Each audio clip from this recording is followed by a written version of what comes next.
My name is Rohit, and I just got my hands on the new Subminimal Nanofoamer Lithium. So this is their all-new rechargeable microfoam nanofoam maker. The V1 got some really good reviews. I had it at home about 2 weeks ago, and then I saw they launched this new one. So this one is fully rechargeable. It supposedly has a bunch of new improvements compared to the V1. They also came out with a non-rechargeable V2, so that has a regular old AA battery, so it's the old V1, but supposedly has a whole bunch of new little improvements. This one, on the other hand, recharges via USB-C. I'm very excited for this. They claim they have a faster speed setting. Very excited to try that as well. And generally speaking, the fit and finish seems to have improved as well, according to their website. So I'm going to open this up and see what we have inside.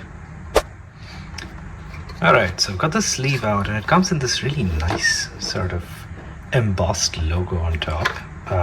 It's a much nicer packaging than the old one. So let's put the sleeve aside, and let's see what we have inside this box. Okay, so some instructions, a quick start guide, aerate churn, select what kind of nano screen you want, instructions about how to charge it with the USB-C cable, and the same instructions in a whole bunch of languages. A warranty card. Awesome. And then we have the nanofoamer itself. Alright, well, the pull tab wasn't super useful. Right, okay, we've got this, the wall mount, as before. The nanofoamer, and that's about it. Okay, it doesn't come with a cable. I think you have to bring your own cable. Alright, well, thankfully I have a bunch of USB-C cables lying around, so that shouldn't be a problem. Alright, and now let's look at the nanofoamer itself. So, I want to say that the fit and finish has improved a little bit. It doesn't look like that cheap deformed plastic that I got the last one from.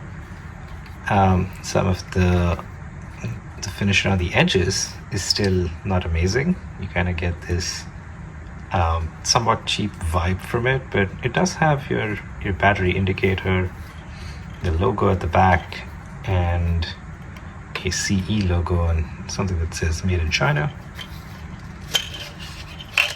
Alright, oh hey, they did include a cable inside of the packaging. That's neat. Okay. Moving on to the unit itself, I think this is very similar to the old one. I think they claim there's more metal in these, and I can believe that. I guess this is metallic. The impeller itself looks about the same as before, I want to say. They do claim that there's additional speed settings, so I will try that out soon. Let's see if it's got a neat charge, and there's a USB-C port at the bottom.